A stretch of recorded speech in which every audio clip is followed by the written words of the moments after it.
선생님이 예를 들어서 주관식이 여기서 나올 거야 라고 했다는 부분이 만약에 있는 선생님들도 있거든요. 여기서는 주관식 나오고 여기서는 객관식 나와 라고 하면 철저하게 객관식은 객관식대로 주관식은 주관식에 맞게 공부해야 되는데 어떤 사람은 바보같이 바꿔서 해요. 어떻게 해야 되는 건가요? 안녕하세요. 반갑습니다. 오늘은 우리 제자님께서 전에 부탁을 하셨어요. 막상 사람이 살면서 시험이란 건 누구나 여러 번 보잖아요. 그렇죠. 어쩔 수 없는 건데 물론 공부라는 게 평생을 해야 된다고는 하지만 일이 있어서 바쁠 수도 있는 거고 어떻게 사람이 하는지 궁금만 해요. 그럴 순 없거든요. 당일치기, 벼락치기를 해야 될 때 어떻게 하면 더 좋을까? 조금이라도 더 효율적으로 잘할 수 있을지에 대해서 내용을 두고 왔습니다.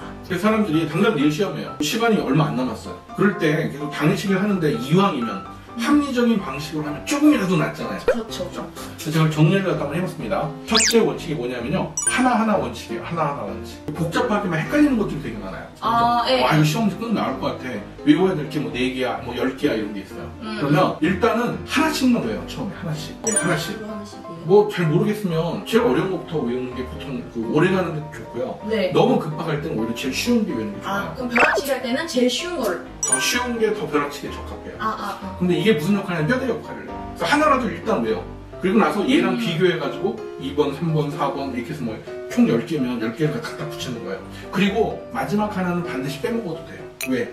시험이라는 게 하나가 모르는 거 나오면 내가 모르는 건 그냥 틀린 거잖아. 아니면 다른 게 다 틀리면 그건 맞는 거잖아. 이런 식으로 하는 거예요. 그러면 제일 어려운 거 하나가 빠지겠네요? 보통의 경우에요. 그런 식으로 하나를 일단 빼고 시작해요. 당일치기니까 뭐 다음 중 아예 그 답이 없을 수도 있습니다. 뭐 이런 문제도 요즘은 있더라고요. 직접 못하게 하려고. 그 문제는 포기해야죠. 하나씩 일단 외우기. 어려운 게 여러 개 있을 때는 처음부터 다 외울 생각 아예 포기하고요. 그리고 최소한 하나는 남겨놓고 나머지 것도 하나씩만 이렇게 추가하죠. 헷갈리는 거. 굳이 이해하려고 하지 말고 그냥 외우기만 계속 달려야 돼. 이해도 외우는 거 마찬가지인데 벼락치기는요. 이해하는 건 보통 적합하지가 않아요. 대부분. 빨리빨리 해야 되니까. 급하니까 일단 쑤셔 넣어야 되잖아요. 일단 내일까지만 경험하면 되는 거 아니에요? 네네. 그리고 시험 끝나고 이제 걸어 나오면서 잊어먹기 시작하는 거죠. 두 번째는 역순복수. 우리 제자님 해보셨어요? 네, 저도 많이 해봤고 네네. 지금 저희 그거 보기만 해도 공부되는 영상 올리고 있거든요. 그게 선생님이 직접 공부하시는 걸 올려주시는 건데 그게 역순복습이에요. 그 외워야 될 사람 밑줄 치라는 영상들이 마음속으로 번호를 내서 1번부터 100번까지 있다고 치면 1번, 2번 한 다음에 1번 한번 다시 한번 보세요. 네. 3번 한 다음에 2번, 1번. 4번 한 다음에 3번, 2번, 2번. 이런 식으로 한 4, 5개씩 이렇게 조금씩 진도를 나가는 거예요. 이런 식으로 하면요. 바로 조금 전에 했었기 때문에 기억이 잘 나는 상태에서 복습을 갖다 하는 거라서 복습하는 데 시간이 굉장히 조금밖에 안 걸려요. 그리고 정확도가 올라가는 효율성이 되게 좋아요. 가장 정확한 거는 저희 영상 중에 보기만 해도 공부되는 영상 일단 한국사만 올리긴 했는데 그거 보시면 정확하게 어떤 식으로 진행되는 건지 보실 수가 있어요. 복습이 굉장히 효율적인 방식입니다. 이거는 그런데 장기적으로도 굉장히 좋아요. 단기적으로도 쓸만한데 장기적으로는 더더욱 쓸만합니다. 그러면 일단 어떤 공부를 하든 벼락치기든 네. 장기적이든 그렇죠. 역순복습은 꼭 활용하는 거예요. 네, 역순복습. 제가 그 서울대 경제학과를 나왔는데요. 경제학과에 들어가서 제가 배운 것 중에서 가장 중요하고 지금까지 남아있는 지식이 뭐냐면요. 한계 효용 체감의 법칙이라는 겁니다. 굉장히 맛있어 보이는 빵을 샀어요. 가령 치즈케이크를 샀습니다. 네. 최초에 하나는 무지 맛있어요. 근데 두 번째 거는 이거 맛없는데? 세 번째 거는 이거 도저히 못 먹겠다 이렇게 되잖아요. 점점 좀 내려가는 거. 네. 세상의 모든 진리 중에 하나가 다 이 한계 효용이 있다는 거예요. 그래서 좀 전에 말씀드렸잖아요. 4, 5개씩 묶어서 해라. 가령 100개나 200개를 왜 안 하느냐. 그러면 효율성이 뚝 떨어져요. 지겨워서 공부하기 싫어집니다. 그렇지만 한 2개씩만 하면요. 이거는 간에 기울도 않아요. 외워지지도 않아요. 그래서 4, 5개. 이게 공부에 진짜 중요한 원리예요. 근데 보통 사람들이 모르더라고요. 몰라요. 네. 복습은 이렇게 적당한 개수로 해야 돼요. 다. 그래야 벼락치기든 장기적이든 다 좋습니다. 그 다음에 세 번째, 제가 3분의 1 기준선이라고 했는데요. 암기력이 좋은 분들, 암기력이 좋은 분들이 있어요. 우리 제자님 암기력 좋거든요. 저는 암기력 나쁩니다. 그래서 대략 3분의 1부터 2분의 1. 우리 제자님 같은 경우는 2분의 1이 추천. 저는 암기력이 나쁘니까 3분의 1. 무슨 얘기냐면요. 공부할 시간이 6시간 있어요. 네. 그러면 3분의 1을 하면 2시간이죠. 네. 2시간. 제자님은 한 3시간 끊은 다음에 3시간 동안, 저는 2시간 동안 최대한 중요하고 어려운 걸 잘 골라내서 공부를 하다가 시간이 딱 되면은요, 딱 그 손 떼고 지금까지 공부한 것만 벼락치기다 하고서 계속 외우는 거예요. 딴 거 다 포기하고. 이게 원칙이 있어야 돼요. 안 그러면요, 그 시험은 다가오지 외울 것 많지 이러면요. 뭔가 노도 안 돼요. 왜 과도하게 계속 크게 넣으려고 그러다가 시험 볼 때 망쳐요. 근데 진짜 다 외우려다 보면 오히려 그게 다 들어오는 게 아니라 그 중에 남는 게 더 몇 개가 없어요. 그래서 네. 이도저도 아니게 나는 더 스트레스를 받았는데 내 머리에 들어온 건 더 없는 거야. 미리 딱 기준을 정하고 출발하셔야 돼요. 한 번씩만 보고 나서 기억할 거라고 착각하면 안 돼요. 대부분의 사람들은 머리 별로 안 좋습니다. 학습 복습뿐만 아니라 전체적인 복습은 따로 있어야만 됩니다. 그 욕심을 과하게 부려갖고 시험 보기 직전까지 한 번이라도 봐야지. 많이들 이러다가 망쳐요. 맞아요. 네 번째 원칙은 객관식하고 주관식은 공부하는 스타일이 다르거든요. 선생님이 예를 들어서 주관식이 여기서 나올 거야 라고 했다는 부분이 많이 있는 선생님들도 있거든요. 학교에 따라서 여기서는 주관식 나오고 여기서는 객관식 나와 라고 하면 철저하게 객관식은 객관식대로 주관식은 주관식에 맞게 공부해야 되는데 어떤 사람은 바보같이 바꿔서 해요. 어떻게 해야 되는 건데요? 주관식은요, 문장 전체에도 정말 중요한 문장을 잘 골라가지고 그 문장 전체를 이해하고 복습하는 데 신경을 써야 돼요.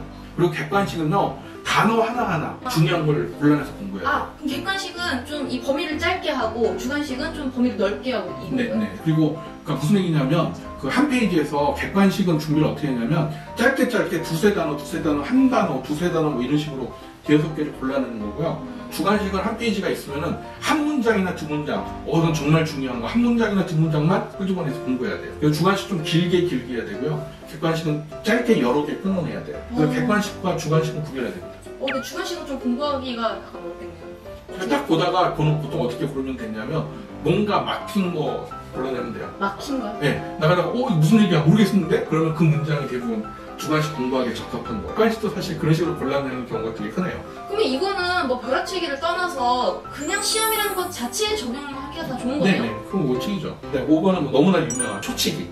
근데 막상 초치기 못하는 사람도 있어요. 이건 제자님도 아신다고 그랬잖아요. 저는 이걸 본능적으로 했어요. 네네. 진짜 본능적으로. 잘 외워지지 않는 걸 리스트를 만들어요. 마지막까지 외워지지 않고 헷갈리는 것 같다 이렇게 써놔요. 그래서 그걸 딱 시험 보기 직전까지 막 보고 있어요. 맞아. 거기 선생님이 야 책 다 집어넣어. 그럴 때까지 열심히 보고 있어요.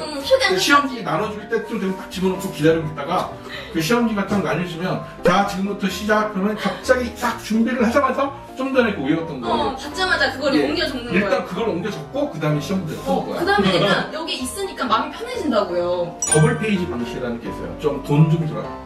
그 시험 범위를 갖다가 똑같이 복사해달라고 복사집 주인한테 부탁하셔도 되고 본인이 좀 수고로움을 참으실 거면 그래서 벼락치기 할 시간이 부족할 테지만 혹시 모르니까 집에 좋은 복사기가 있거나 친절한 엄마나 아빠가 있으신 분들은 복사해달라고 그래요. 그래서 그 원래 책하고 그걸 딱 옆에다 놓고 한쪽으로 화이트를 갖다 지우는 거예요. 외워야 될 사항들을.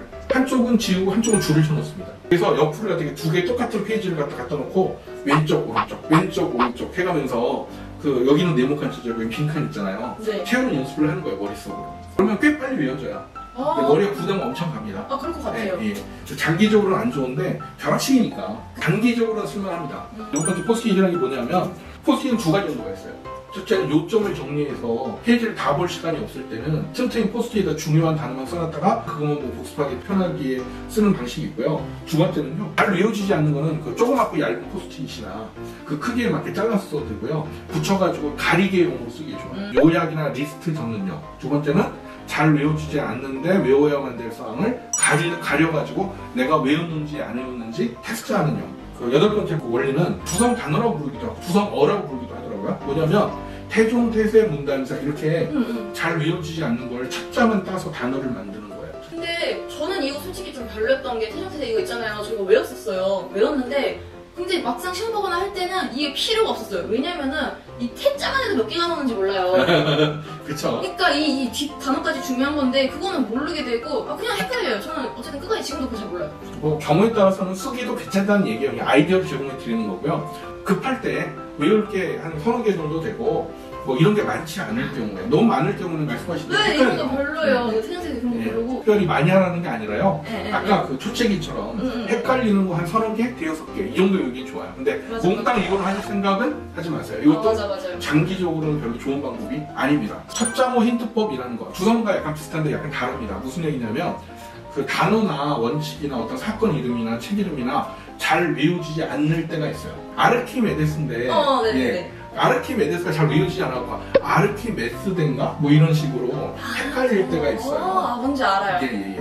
그래서 이런 거에 되게 좋아요. 무슨 얘기냐면 세종대왕 잘 안 외워지면 옆에다 시옷을 써놓는 거예요. 시옷, 세종대왕 이렇게 한 번씩 연습해보는 거예요. 급할 때 빈칸 넣기로 시험 문제 나온다. 근데 단어가 잘 외워지지 않는다. 이럴 때 쓰기 좋아요. 아예 다 외우라고 하면 헷갈리는데 시옷 써놓고 힌트가 있으니까 세종대왕 이렇게 하면 되게 빨리 외워지거든요. 이걸 첫자무 힌트법이라고 부르는데 이것도 벼락치기 할 때 좋고요. 첫자무 힌트법은 장기적으로도 쓸만합니다. 그 다음 숫자, 연도가 잘 외워지지 않는 분들을 위한 10번째 원칙, 연도 외우기.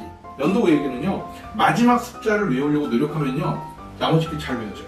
특히 연도가 그렇습니다. 왜냐하면 우리나라가 뭐 일제, 침략 어쩌고저쩌고 나오면요, 대부분 1900 어쩌고저쩌고, 맞아. 1890 어쩌고저쩌고예요. 그러면 마지막 그 숫자만 외우려고 그러면 나머지 거 트릭으로라도 대충 맞출 수 있어요. 제일 외우지 않는 거에 포인트를 주면 나머지 거는 꽤 잘 외워져요. 그리고 이거는요, 모든 원칙이 다 적용됩니다, 공부에는. 또 공부에는 매우 어렵고 잘 모르는 거, 약간 모르겠는 거, 아예 모르겠는 거 이렇게 여러 가지 단계가 있잖아요. 네. 그럼 항상 공부라는 건 장기적으로는 뭘 공부해야 되냐면 가장 어려운 거 위주로 공부를 하면 나머지 것들이 다 쉬워지거든요. 자연스럽게 이제 그것들은 따라오게 되는 거고. 이것도 단기적으로 뿐만 아니라 장기적으로도 되게 좋은 습관이에요. 11번째 원칙은 적합한 형태로 공부해라.